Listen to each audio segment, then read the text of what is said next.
professora trabalha desde 1995 com a história e antropologia da África Ocidental no século XX, especialmente com foco nas sociedades Hausa e Tuareg da República do Níger, incluindo a realização de pesquisa de campo na região de Ader. Entre as suas muitas publicações, eu vou destacar só algumas: From Slavery to Aid, Politics, Labor and Ecology in the Nigerian Sahel, um livro publicado pela Cambridge University Press em 2015. Ela também organizou o livro Being and Becoming Hausa, Interdisciplinary Perspectives, e ela também escreveu importantes artigos como Dependence on Freedom and Slavery in Africa, Towards an Integrated Analysis, e também The Agadez Chronicles and Tarikh, deste ano de 2016.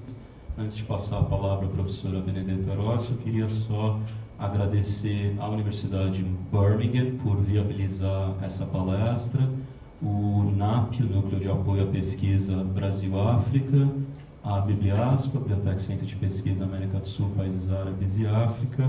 Eu queria agradecer especialmente às professoras Marina de Mello e Souza, Cristina Wissenbach, Denise Dias Barros, e também às pesquisadoras de pós-graduação Ana Luísa de Oliveira e Silva e Juliana Bevilacqua.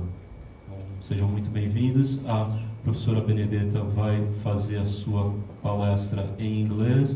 Ao final a gente vai abrir para perguntas. Se alguém precisar fazer pergunta em português, não há problema, a gente traduz. Tá bom? So, thank you very much, Paolo, for this introduction. Can you all hear me? Can I speak without the microphone? I find it a lot easier. Is that fine? Good. I think it's better with the microphone? Todo mundo está ouvindo bem sem microfone ou prefere com? Con. Okay, let's try. Or maybe I can just leave it there and put it close to me. I think it's easier so I can handle this. Okay, so... Okay, do you hear me better now? Yes. Good, okay. So, well, first of all, thank you very much, Paolo, for this lovely introduction. I hope one day I can speak in Portuguese, but today you will have to listen to my English. I will try to speak slowly. I would like to start by thanking all of those who have helped me to be here today, in particular Professor Marina de Mello Souza and Chris Wissenbach, Denise Dias Barrios, Ana Luisa de Oliveira e Silvas, who has also visited us in Birmingham and spent a long time with us. Thank you all, and thanks to you for being here to have a conversation with me. Now, I work on the history and anthropology of labor in Africa, and particularly on the history and anthropology of slavery and emancipation in the 20th century. I am particularly interested in recentering African history around Africa itself. So I'm interested, since I'm a labor historian of Africa, I work specifically on African labor history. And in the field of slavery and emancipation, a lot has been written on the transatlantic slave trade and on transatlantic slavery. But a lot less had been written, especially when I started working on this field, a lot less had been written on slavery within African societies themselves. So most of my work and the work of my collaborators and other researchers with whom I collaborate closely is centered on slavery, on Africans who were enslaved to African slaves enslaved to African masters, essentially. So what is the history of slavery within African societies? So this is the focus of my lecture today. Most of my research focuses on the 20th century, the recent history of emancipation from slavery and the reconfigurations of slavery into new forms of labor, social mobility, marginalization, dependence. And that will form the second half of my lecture, the latter part of my lecture, where I will try to give you examples from different African regions, including the region I specialize on, which is Niger, the République du Niger.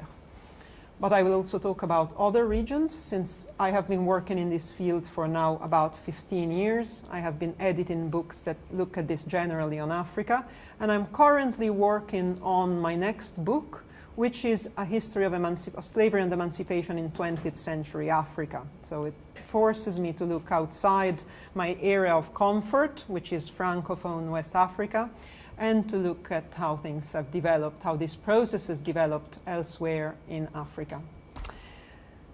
Now, although I focus on the 20th century, I would like to start by giving you a sense of the longue durée of slavery as an institution within African societies. And okay, now in particular, we have documented slavery as an institution is documented in Africa for centuries. It's a very ancient institution that sources, Arabic sources on African history, medieval sources, documented as early as the Kingdom of Ghana in the first millennium, and then the Mali Empire and the Songhai Empire.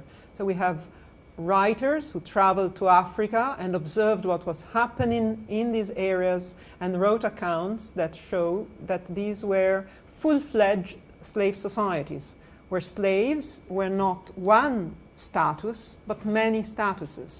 Nowadays, when we think of slavery, we tend to think of people highly marginalized and only at the very bottom of societies. Now, surely slaves in African history were also at the bottom of society, but in some of these areas, there were royal slaves who were powerful in some ways, and at the same time, they were also disempowered by the fact of their slave status. So already in the Middle Ages, surely slavery is well attested in the Kingdom of Ghana, the empires of Mali and Songhai. And in one of the main processes that was going to affect the dynamics, the cultural and religious dynamic of slavery and emancipation within African societies, was the spread of Islam in the continent of Africa. Because within Islamic religion, it is forbidden to enslave fellow Muslims. And so as larger parts of North, West, and East Africa became Islamized from the very beginning of the Islamic era until the Middle Ages and the present day, then this idea shaped the way in which enslavement could happen within African societies. For those who converted to Islam, who were soon the majority of North Africans, West Africans, and East Africans, other Muslims were unenslavable. And this meant that it became necessary to develop long-distance trade access that would bring people who were considered pagan and non-Islamic into slavery and traded up to Islamic regions where it was only lawful to enslave persons who were considered, but who were certainly not Muslim as far as the owners and traders were able to assess. So here you see, for example, the area in red, yellow, and orange are areas which sort of describe the progressive spread of Islam. When I say that these areas were Islamized, what I mean was that the kings and rulers and the elites of these regions were thought to be Muslim, and therefore anyone in these regions, according to Ash'ari doctrine, was also thought to be Muslim and shouldn't be enslaved. We have a very famous fatwa, the fatwa of Ahmad Baba. Some of you will be familiar with this. It has become a very famous text that within African empires and African kingdoms was very often cited by rulers. For example, until the 19th century, Mohammed Bello, the ruler of the Sokoto Caliphate in what today is northern Nigeria, was still referring back to the fatwa of Ahmad Baba as a very important source on the enslavability of Africans from different regions of the continent. Obviously, African Muslims were very concerned, very preoccupied to avoid enslaving non-Muslim Africans, to avoid enslaving other Muslim Africans and thereby commit a very serious sin.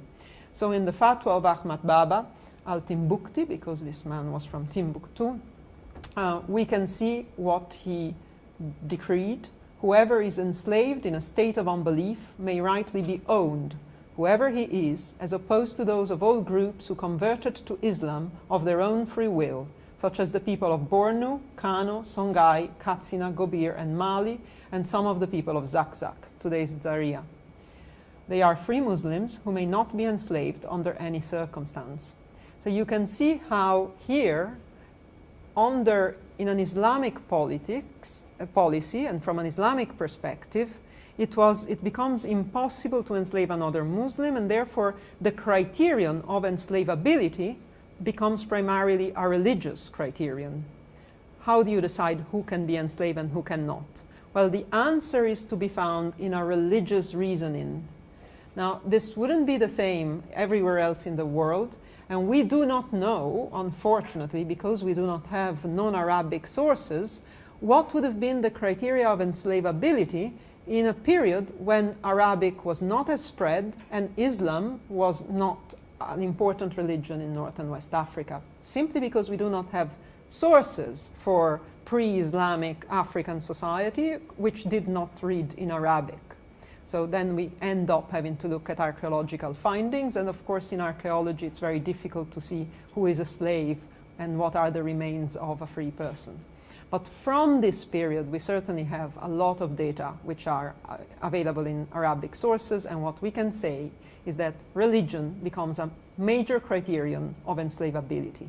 And because of this reason, because North Africa becomes Islamized, then the trans-Saharan slave trade acquires importance as the fundamental space that would be crossed by those who were believed to be enslavable. If at a later stage, that I will mention soon, the Atlantic becomes another space that becomes the space crossed by people who are enslaved based on criteria of race, here we are at a moment when criteria of religion are the dominant and determinant criterion for the long-distance trades of African slaves to other African regions that are Muslims.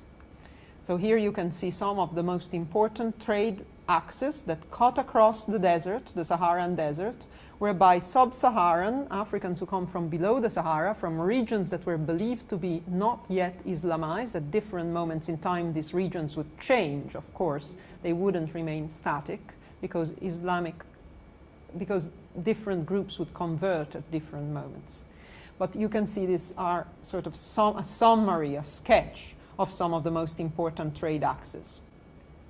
As you probably all know, between the beginning of the 16th century and the late 19th century, about more than 12 million Africans were forced to cross the Atlantic and become enslaved in the Americas.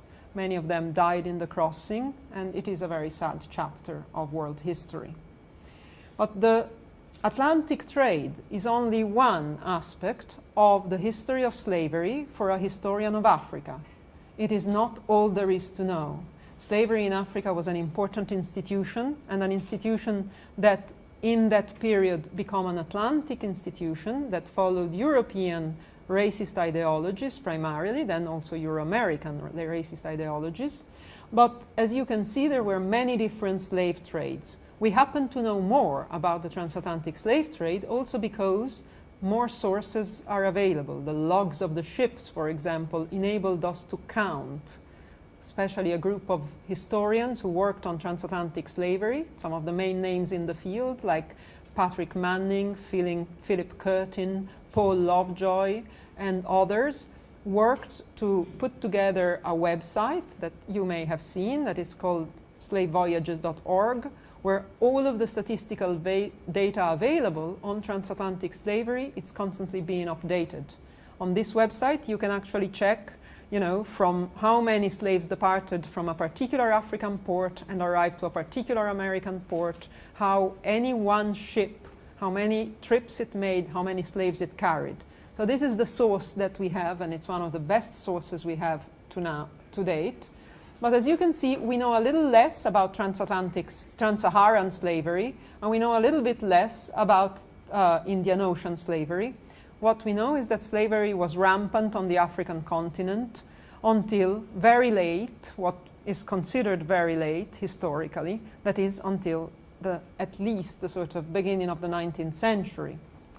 Now, the Atlantic slave trade too, even though it happened on the African coast, in the sense that ultimately enslaved Africans left the coast for a trip into the Atlantic, indeed, that's not where it started. And many of the Africans who were enslaved on the Atlantic coast had a history of having been captured in the interior, enslaved several times, and so they may have changed the African owners and African masters before eventually being sold off to the Atlantic trade. So we have different networks coming together, African slave networks and European, Euro-American slave networks, with groups who straddled across these networks into a life of enslavement and misery. So these interlocking trade networks are intra-European and intra-African too, in the sense that one can actually zoom into any one person who was enslaved and looking at their story and see how they had changed hands across societies, across languages, across regions. Slaves both within Africa and across Africa and the Atlantic very often were traded several times, and that meant they traveled long distances and they became integrated into societies that spoke different languages.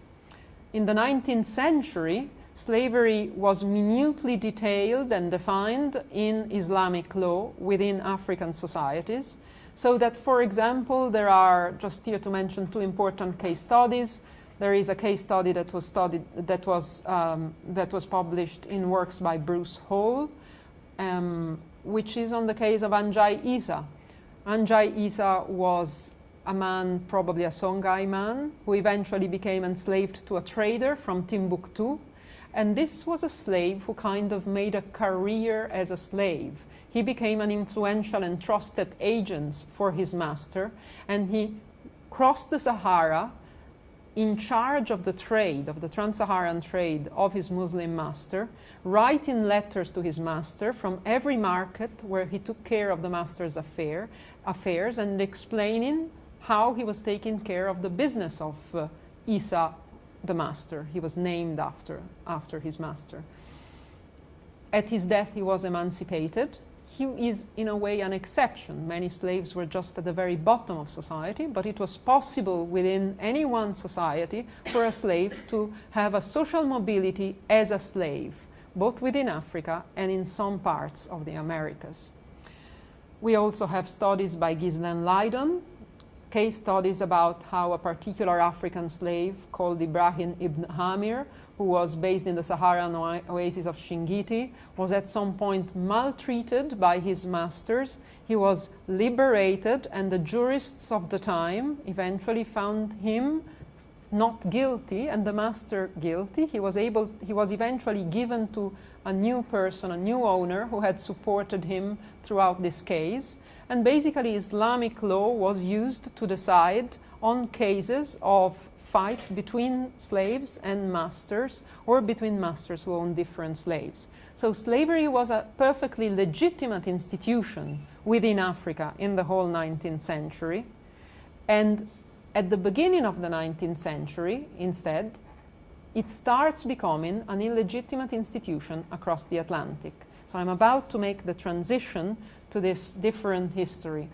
What I want to say before I make that transition is that at the same time in the 19th century, while slavery was regulated, slavery was also growing both in Islamic and non-Islamic eras for both interior and exterior reasons, for internal and external processes. For example, the 19th century was a period when within West Africa there were a number of very important holy wars or jihads.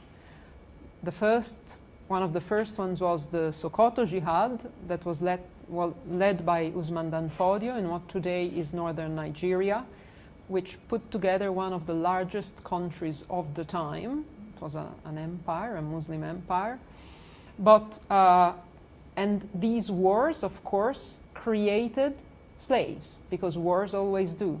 And so you have, with a high number of jihads, both in the Fouta Toro region, in the Fouta Jallon, around contemporary Mauritania, Senegal, and the Senegambia, or in the Massina area, and then in the northern Nigeria area, you had important Islamic jihads, which produced a lot of slaves who were enslavable. In the early period of the 19th century, some of these slaves could perhaps make it and be sent out across the Atlantic, even though the transatlantic slave trade had started from the beginning of the 19th century to become illegal. It was still happening illegally well into the 1860s.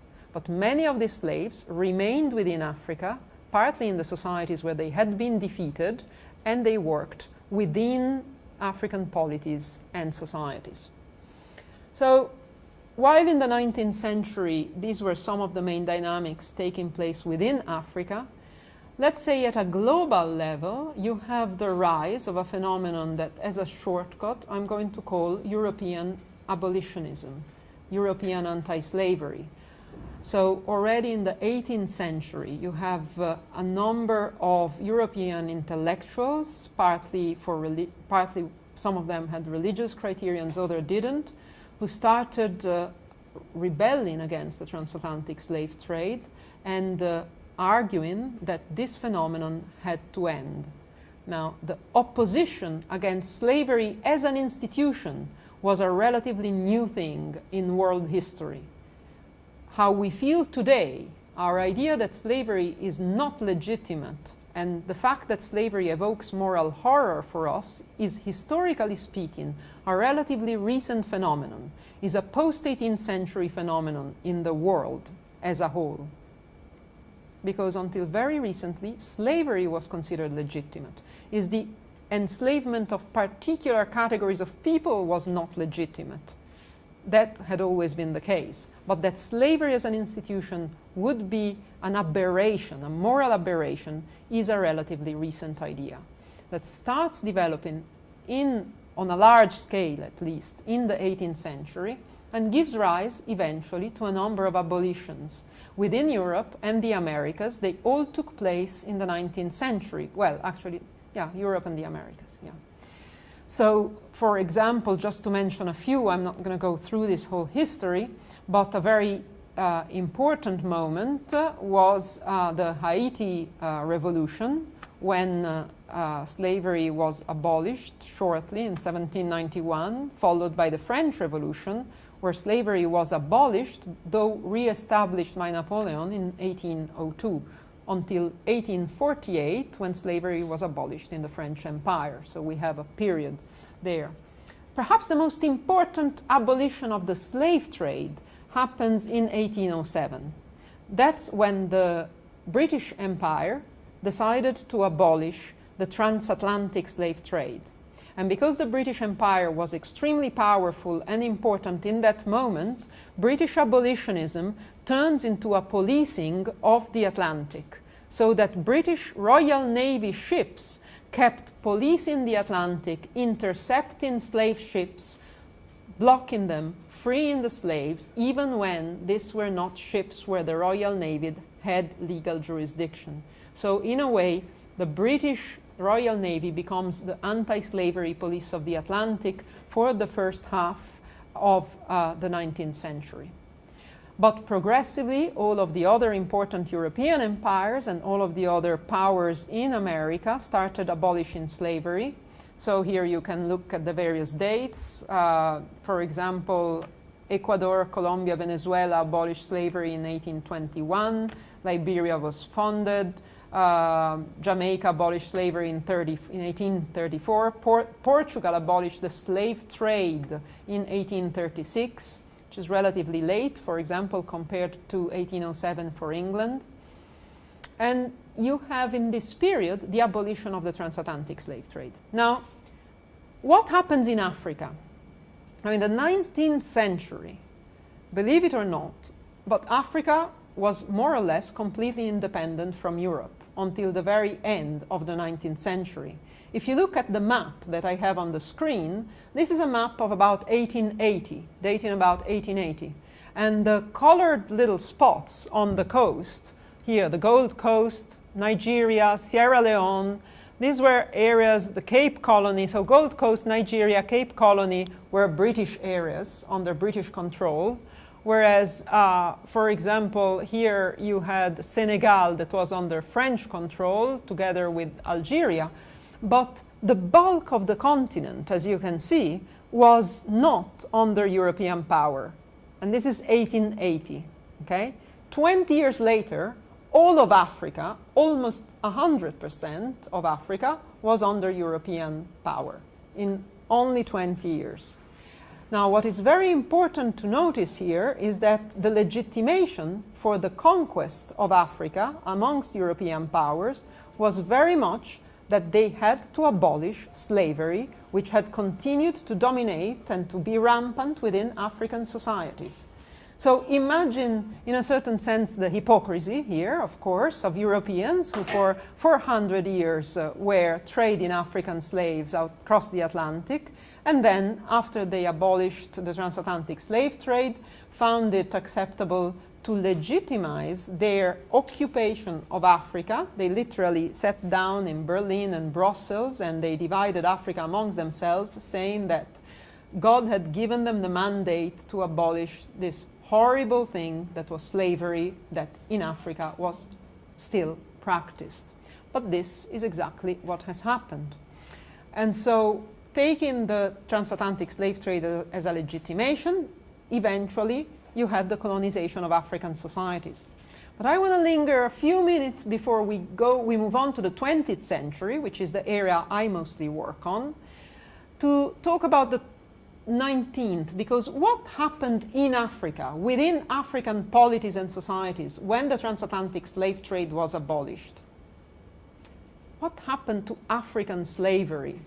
Now, one of the phenomena that happened, and the best source on this is a very important book by Paul Lovejoy, Transformations in Slavery, but it's broadly accepted by other scholars, although this is the sort of ur-text for this hypothesis, which is not a hypothesis anymore, is that when you stop exporting a very important item, in this case human beings, so with the end of the transatlantic slave trade, the price for slaves dropped because this important aspect of export ended. And because slaves became more easily accessible within African societies, what we find is an immense growth of enslavement within African polities themselves, where leaders and rulers who had already a whole apparatus for enslaving people found it easier to integrate the labor power that was not being anymore sent across the Atlantic and integrate it into their societies. And according to Paul Lovejoy, in the volume I just mentioned, slavery becomes rampant and African societies become full-fledged slave societies. I'm generalizing across Africa, and one would have to fine-tune it, looked at different regions and polities, but today I'm just speaking along the broad lines. We can have a discussion on more specific issues later. So another thing that happens with the abolition of transatlantic slavery is that because that European powers already were present in Africa, very small African regions, but which were territorially under European law, abolished slavery. And one of the things that we find is that slaves who existed outside these regions heard that slavery had become illegal in these regions that were under European control. And so we find migrations of slaves who escaped from areas where slavery was still legal and tried to go to areas where slavery had been legally abolished. A very well-known case, I don't know how many of you has read this famous book, very recent publication by Trevor Getz, which is a graphic history, but Trevor Getz is a very serious historian, and he is based at San Francisco State University. But he decided to write this history in a way that would be accessible to absolutely everybody.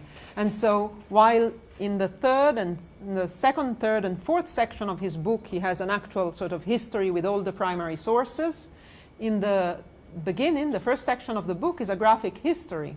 And it looks just like you can see on the screen.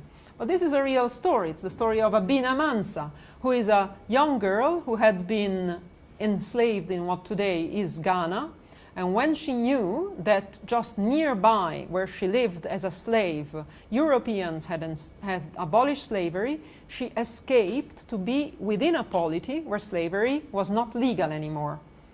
However, the fact that slavery had become illegal didn't mean that law was always and actually applied.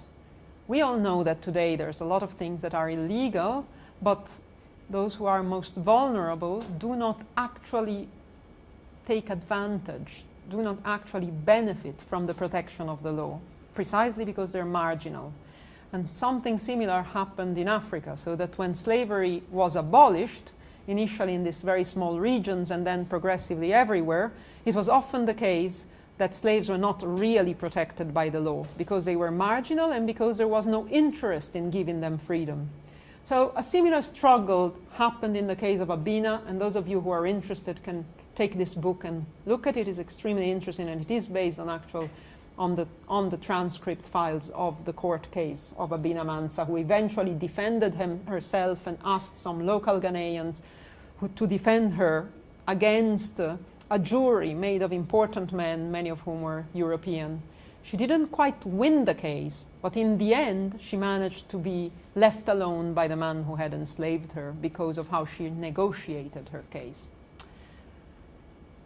20 years after the map I showed you before, we are in colonial Africa. And as you can see, within 20 years, Africa went from being mostly independent to being mostly under European control. Here, the blue area is a French Africa, the green area is English Africa, and so on and so forth. You can see there.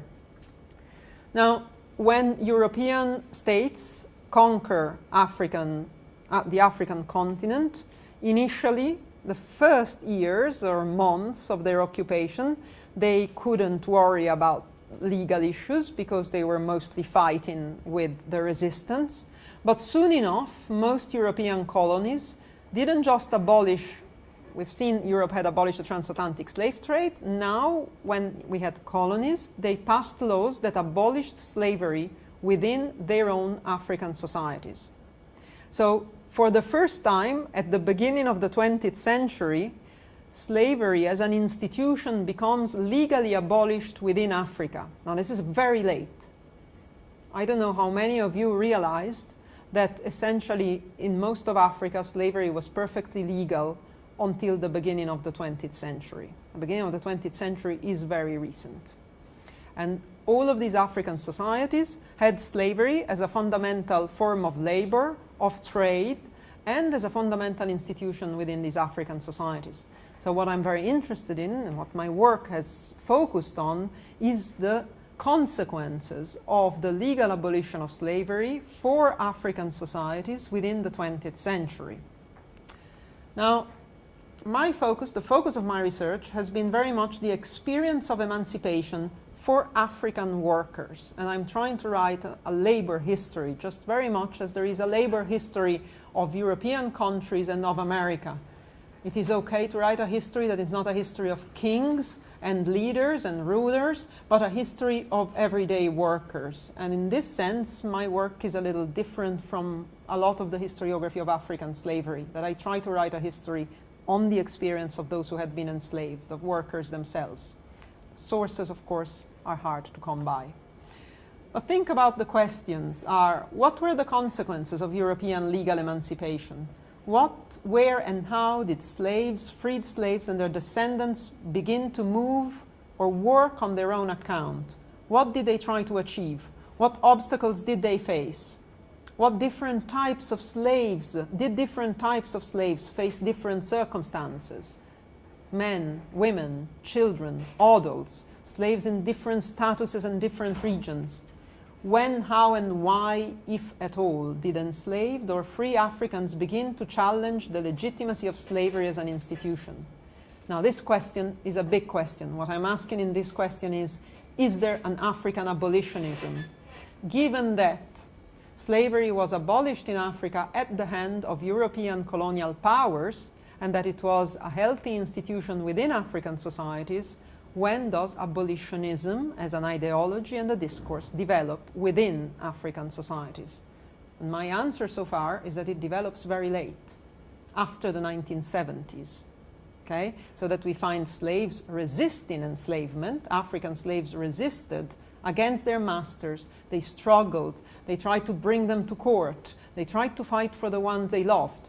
But it took time to develop a real African abolitionism as a coherent theory.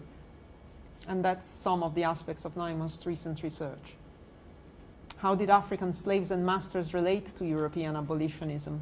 When did they develop anti-slavery discourses and practices? Now, to summarize, research in this field, I just, like this, for practical reasons, tend to group the study of the answers to these questions of the history of emancipation from slavery within African societies under three large headings that, after Hirschman's famous book, but that's not on slavery in Africa, I call exit, loyalty, and voice. Now, what do I mean by this? With the legal emancipation, with legal abolition of slavery within African societies, a lot of those who had been enslaved within Africa decided to leave their former masters. Exit. Exit was a fundamental option. They migrated away from the areas of their former enslavement. Some founded Village de Liberté, some created their own, some rejoined their own families where they had come from, if they knew where they came from before being enslaved. Some went to cities where they tried to take jobs, not as slaves. Some became migrants. But their history for many of these people was not to stay and fight, but it was to migrate, the exit option, away from where they had been enslaved. Many, however, chose the loyalty option. And loyalty meant remaining attached to the former masters, but renegotiating the relationship. Because the former masters had to fear legal action against their enslavement, they had to become milder, to renegotiate the relation with former slaves. They couldn't be brutal. They couldn't use violence, because then slaves would denounce them. And there's a lot of trial cases, court cases, which show that they did. They did to defend themselves and the ones they loved. So you have a situation where some former slaves within Africa continued being attached to their masters, but the situation became closer to one of patron-client than one of master-slave. And they took advantage of the support of those who had been their masters, for example, to obtain access to wives, land, and livestock, and jobs eventually. Finally, the voice option, what I call the voice option, is the political mobilizations of people of slave descent against slavery, the creation of NGOs that fight the legacies of slavery that happened very recently, and the mobilization of people of slave descent for their own rights against the marginalization that they suffered.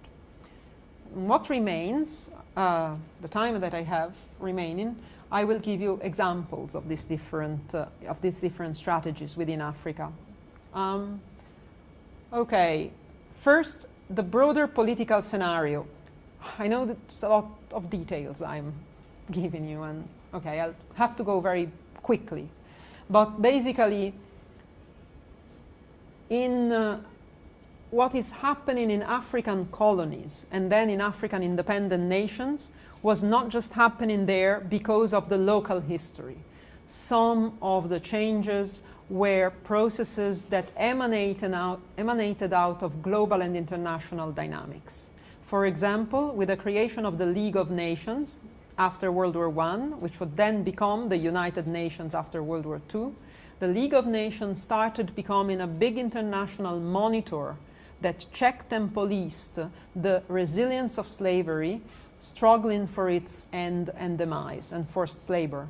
So that, for example, in 1926, today most countries still use the definition of slavery of 1926. Okay, so we still are using legally that definition.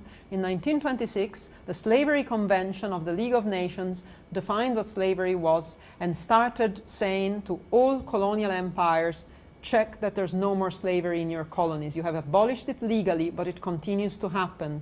A, because you're turning a blind eye to the practice that continues and you just don't want to know about it because it's in your interest to continue using slave labor.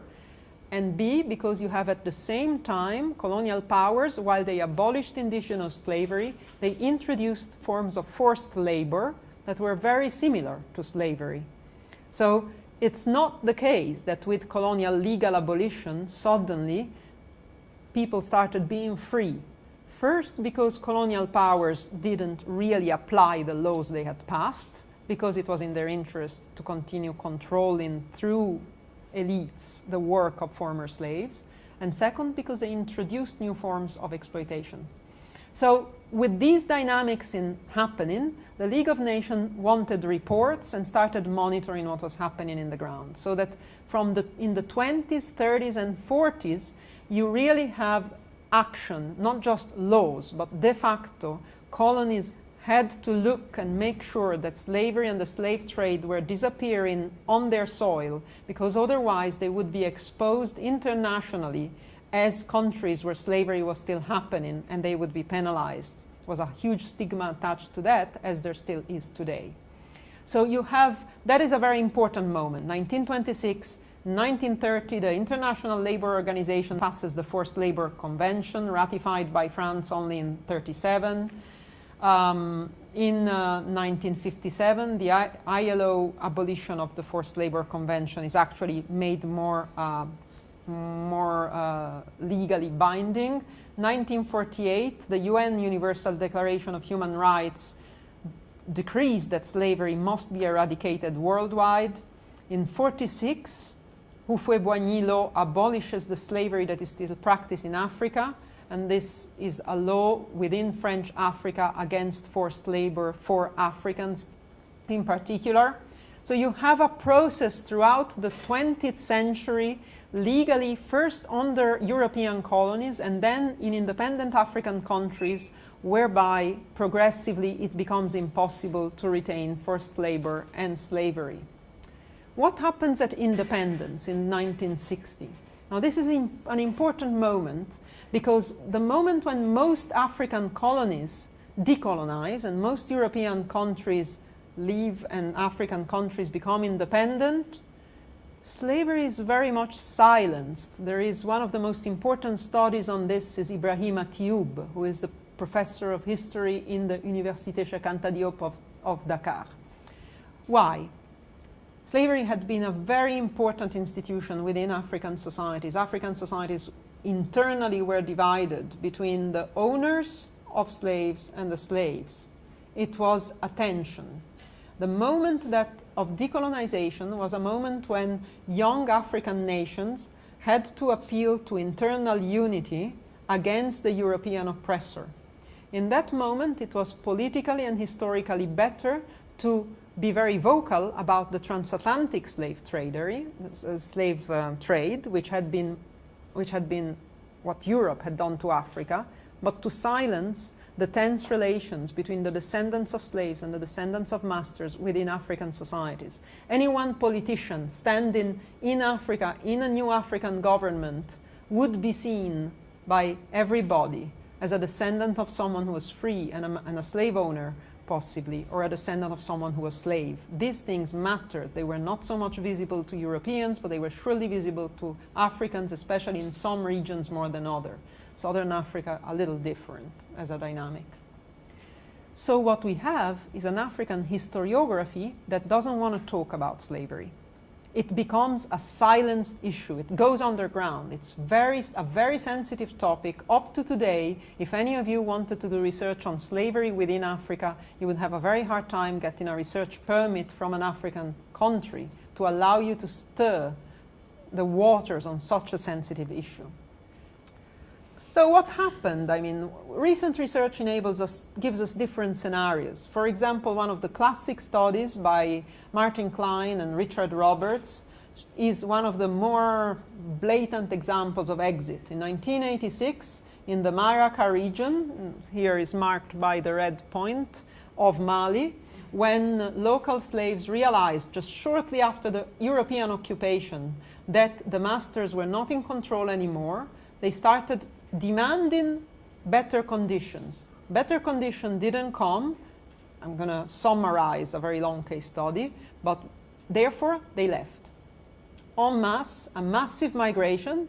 No one could force them to work for the former owners anymore. Maraca slavery had been an extremely brutal slavery, very harsh form of enslavement. There were plantations over 50 kilometers around Banamba, the city, which were cultivated by slaves who were also sold into the trans-Saharan slave trade. And faced with these particular circumstances, very brutal, very harsh, when they wouldn't be able to get the results they wanted, most of the slaves left. And millions of slaves abandoned this region for a history that has not yet been told, although Marie Rodet has worked on these regions and is working on this region, to go back where they came from or to find an independent existence. So that's one example of very marked exit. On the other hand, very close to these regions, always in Mali, in the region at the boundary between Senegal, Mauritania, and Mali, Soninke slavery was a less brutal slavery than the kind of Maraca plantation and slave trade. And what scholars who worked on this region, in particular Monchuel, who unfortunately died early, compared Marca and Soninke slavery and showed that a lot of the Soninke who had been enslaved to Soninke masters preferred to stay and renegotiate the relationship with their former owners because they were able to obtain some access to land in that particular region. So just to map how the history was not all the same in different parts of Africa. In some places, renegotiations were possible, but they required some degree of accommodation, of loyalty, of retaining a tie that had been difficult, but not so unbearable as in other regions. Loyalty, another famous example, a case study by the work of Lotte Pelkmans, who also worked on Mali. I'm giving you a lot of Mali case studies. Well, as it happens, there's been a lot of research in that region. She worked on the Haire region of Mali. So instead of looking at Soninke or Marca, here we're looking at yet another ethnic group, which are the Fulbe of Mali, primarily. And amongst the Fulbe of Mali, this comes from the PhD thesis. It's a kinship diagram from the PhD thesis of Lotte, which has been published. It's a magnificent study. And it shows that local kings who had been married to many women, but also to a slave concubine, had children from these unions with a slave concubine. And some of these children became very influential eventually because they retained their tie to the free side of their kinship group. So gradations of slavery. Some would have been really at the bottom, really marginal, really treated like chattels.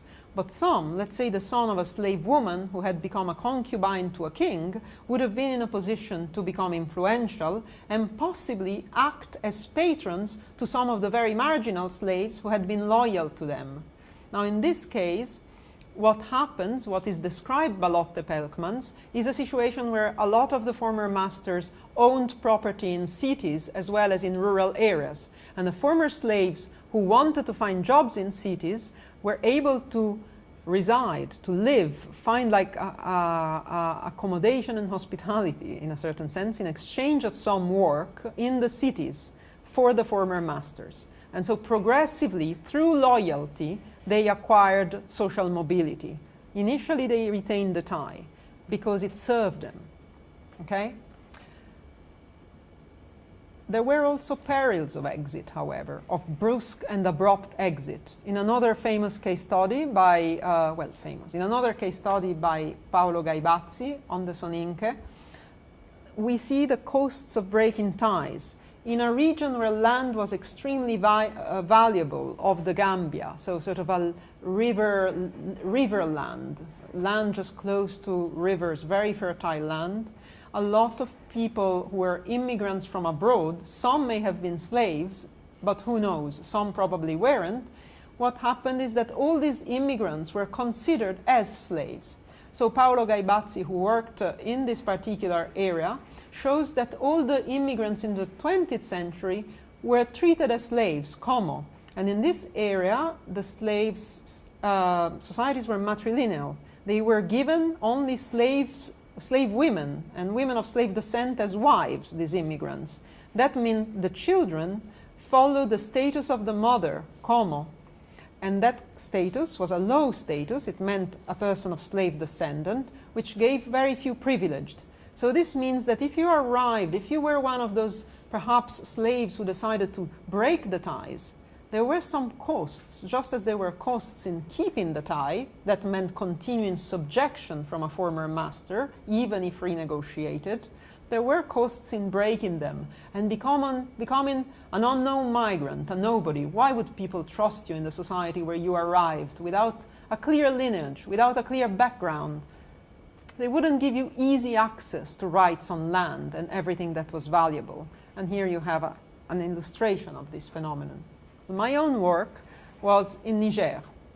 And these are photos that I have taken. Here is the Colonie du Niger. And this is the area where I worked in the Département de Tawa, sort of middle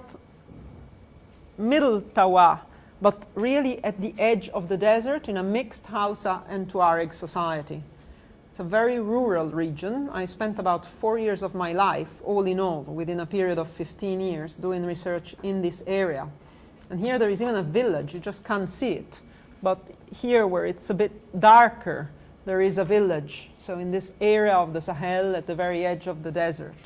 And this is what a village would look like. And this is an area at the edge of the Sahara, where many important Tuareg groups had large numbers of slaves. Some villages started off as camps of slaves and are entirely inhabited by persons of slave descent, persons of slave status, who are still in contact with their former Tuareg masters. Now, I have worked very extensively with a huge variety of people, both the former slave owners and the former slaves. And I have the history of these societies in my book, From Slavery to Aid. This is what one of these villages looks like. Even here, we had in the 20s and 30s a very high exodus. When it became possible to leave, there were many persons who left. The French archives do not specify whether these were slaves or free, but in 1936, when there was a peak in the immigration, in northern Nigeria, Ordinance number 16 was passed, which meant that slavery was abolished for good. And a lot of those people who had been enslaved moved to northern Nigeria, with which there were important historical ties. Up until the period of my research, we continued to have people who were buying their freedom and creating certificates of ransom, which in Hausa is known as fansa, or fansa. So, for example, what you see in this picture is a certificate of ransom dated 1980. I've seen many of these. This means that a person of slave descent who wanted to feel completely free, and in particular wanted to make sure that the children of his wife would never be demanded, that there were no claims on the children of the wife, bought or paid ransom for the wife so that a previous master could never claim rights on a woman of slave descent and her children, which is a practice that continued happening until extremely recently in large numbers, in areas where national law is very much distant and the hierarchies of the past have remained very powerful.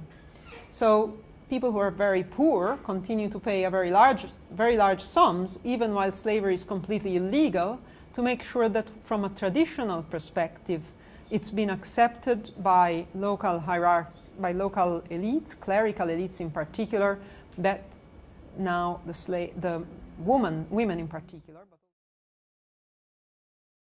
young, and they walked all the way to northern Nigeria. When they became free, these people had no land. They owned no land. They had been owned. They owned no livestock. They had been owned themselves. So freedom is an empty word. If legally you become free but you have nothing, what can you do with yourself? And what these men had was their labor force. They knew how to work. And so they became migrants, and they went to places where they, for the first time, could sell their own services, and instead of working for a master who didn't pay them, they could keep what they earned. So many of them carried water, for example. This is from one of the stories. They didn't travel like the long-distance Hausa traders, the Fatake, who had hosts at all the stops, and the hosts would host them and would deal with them, would give them a place to sleep, would feed them. These groups of slaves traveled together.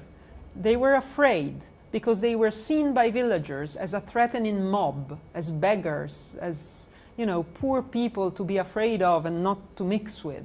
They were dirty, they were poor, they brought their own food, and they slept outside villages. And so, for example, one of them said when migrants saw a village, they bordered it.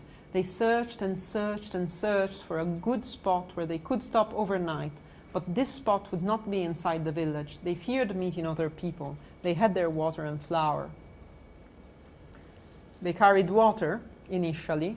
And one of the career stories that I recorded, a very old man of slave descent who traveled in order to sell their villages, said that, you know, with a sense of pride. Initially, he was a child when he traveled, and he could only carry one bucket of water for a certain distance and sell it around. But then as he grew, he became a strong boy. He could take a stick and have 2 buckets of water in the same distance. Then he became a very strong youth, and he had 4 buckets of water. You know, these are very poor jobs. You don't become rich out of selling water in the 20s and 30s or 40s in a northern Nigerian town. But for them, it was the beginning of the emancipation. When, as young people, carrying water, they could keep what they made and they were free and no one could tell them where to go and not to go. They were discriminated against. They looked poor. They looked miserable. They were treated as animals sometimes. But for them, it was the first time that they were in control, fully in control of their own time, that they could, whatever they had, if they had children, they could pass it on to the children, because otherwise inheritance would not be had by their children, but by a master, for example. So this is the beginning of a history of emancipation through migration in some of these areas. Trafficking continued. In 1935, this is an article I'm working on right now, for example, in the area between Chad, Niger, and northern Nigeria and northern Cameroon was a very intensely slave trafficking area. In the 30s and 40s, you continued having people capturing slaves to sell them across the Sahara and into the Indian Ocean in the Arab world, for example, or in North Africa. One of these cases is the cases of the slaves who were intercepted by the colonial post of Gouré, which is close to Lake Chad, in Gigmi, close to Lake Chad in Niger. And a caravan of about 25, 30 slaves was stopped. They were liberated and they were interviewed. And they were asked, what do you want to do next? They were photographed. This was Makama. He had spent about, if I'm right, about 40 years a slave. Wasai, Dasir, Zutela, Damangida, Tawassa, Hadiera, Aisha. We have the stories of each of these persons. Most of them had been enslaved as children. Most of them had been sold 2, 3, 4 times. Even the young girls, who may have been kidnapped outside their house and then sold 2 or 3 times in different African regions, owned in the 20s by different masters. Sometimes they tried to escape because they were brutalized, because they were raped, even though they were very young, or because they were not treated as they hoped. One in particular, Hadiera, for example, this one. In her story, no, Zutela, sorry, Zutela. In her story, she starts answering the interview by saying, I did not scream when I was kidnapped, and it's not clear why. And then later in the interview, she said that when her and other children had been kidnapped by those who traded them, one screamed, and she was hit at the leg, and she was hurt very badly. Because she was hurt badly, she couldn't walk well, so she was abandoned agonizing on the road, where she probably died. So in her mind, she was 13 years old, according to the interviewer. The fact she had not screamed was the reason she was still alive, maybe. She had seen her friend just abandoned there. It must have been a very shocking reality. And there's a lot of archival material that follows the networks, those who bought, owned slaves. Many of these persons, of these enslaved persons, when they were asked what they wanted to do now that they had been liberated, some of them asked to go back to the benign master, to the one who had treated them most gently. Because what perspectives did they have? If you're very young, if you're a child, you're afraid. If you have no recollection of where your family is, what can you choose? You know at least somewhere, someone who is strong and powerful and hasn't treated you too bad will perhaps protect you. So these people were not objecting to slavery as an institution. They were just afraid. Many of the very young trafficked people didn't know exactly what to answer. And the answers varied between men and women. Makama, for example, had been a slave for many years. I don't remember exactly, I think 20 or 40, but he was a man in his 50s. When he had been first enslaved, he was married and had a little daughter. When he was asked where he wanted to go, he said he wanted to go back to his family where he came from. He had very little doubts, even though he had lived as a slave, very harsh forms of enslavement for decades. But when Damangida was asked what she wanted to do now, she gave 3 different answers during the same interview probably, or maybe during 2 or 3, we don't know. They're all in the same text. First, she said she wanted to go back to her family.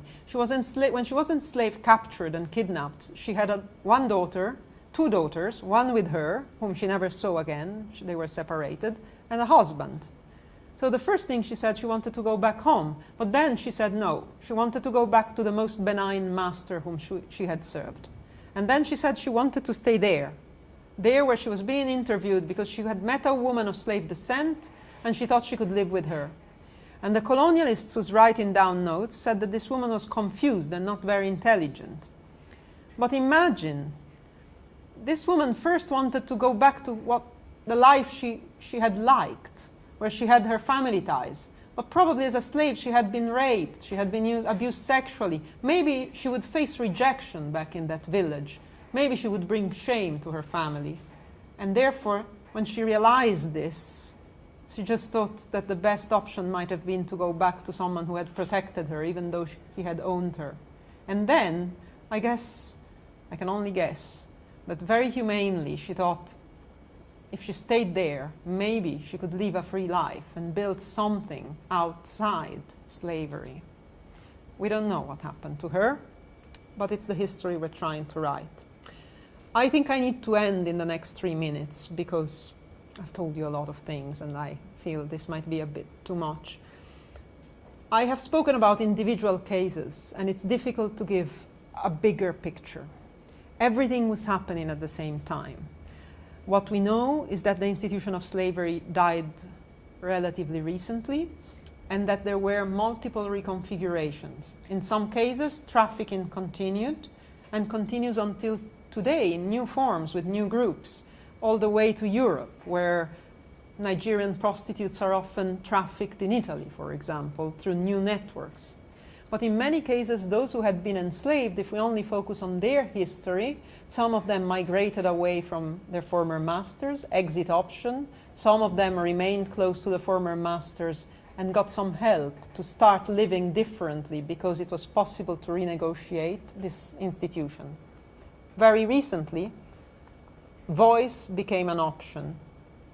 I'm sure my Nigerian friends here know the case of Hadijatu Mani, which has been very important and complex. But there are NGOs that are anti-slavery NGOs that are being started in different African countries. Surely there are many in Mauritania, in Niger, in Mali. Some of the names are, I have them here. In Mauritania you have El Hor, that was founded in 1978, SOS Esclave, 1995, IRA, very extreme, 2005. In Mali, you have the Mouvement pour l'Emancipation du Monde Bella, TEMED, 2006, Mbjen, 2012. In Niger, Timidria, 1991, Tanifilin, ORDH, 2011. These are NGOs that are abolitionist and fight against the continuing discrimination of persons of slave descent. They are questioned. Not everybody thinks they are fully legitimate. Many persons from these countries think that these are phenomena of extraversion. In Bayard's sense, this means these are people who try to access the donors, the Western donors' funding, by talking about a phenomenon for which there is a strong support in Euro-America. Maybe there is some of that.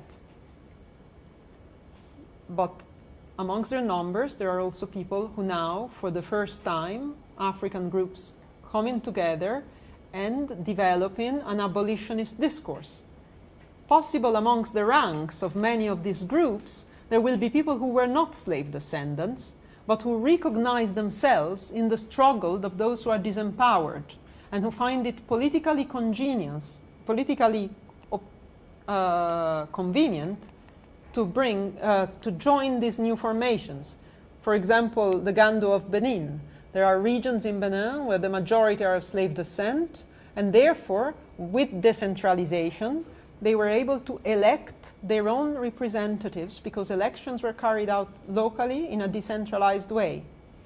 And therefore, you are having situations where the person of slave descent, who until then had been highly marginalized, becomes the mayor of a region.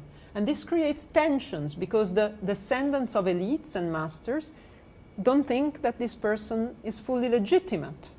There are forms of discrimination that continue living, but surely since the 70s, 80s, and 90s, we start seeing a new discourse and a new form of political mobilization within African societies that were not there before. I'm going to stop here. If there's any questions about the literature, I had 3 slides that are about who's writing about these things, but I would rather stop here and take questions. Thank you.